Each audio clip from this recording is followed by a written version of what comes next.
Now, amongst our basic techniques that appear in kata, they tend to occur in only very small variations.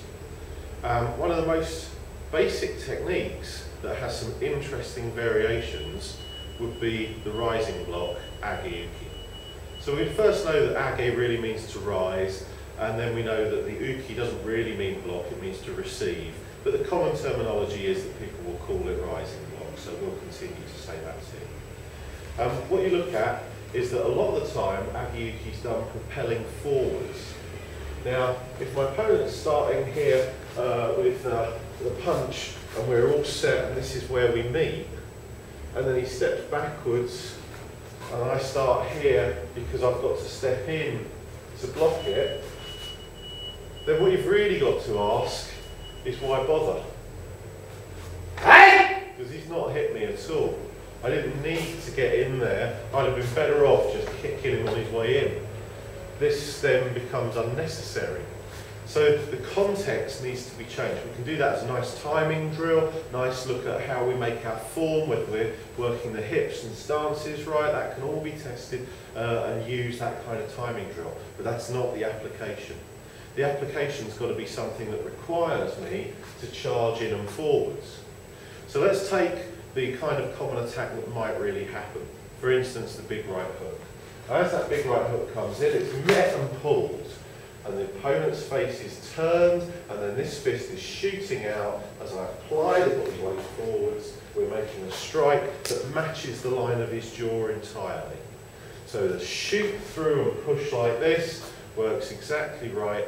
Any more bursts than that and we end up damaging them, we just want to place it there for training purposes. You've got speed and power in your kata or against the pads.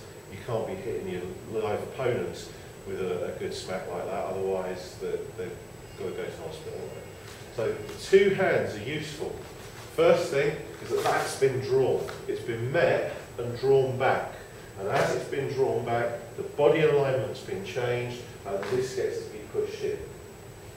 Now, the interesting thing about that is that in some kata, you see age-uke performed in a back stance. And so you've got to say, what's the difference? Well, it could be that you're doing something completely different, but to use the same bit of bunkai, you've got to say maybe the person who's being attacked is of a slightly more defensive mindset, and so as that big hook comes in, we're pulling and dropping and sending our body weight backwards to drive this in.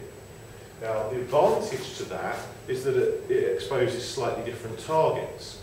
Driving forwards is a high likelihood of me meeting the jawline and coming in there. As we pull backwards, the head will tend to turn more and we'll get that contact with the back of the head instead, or as well as.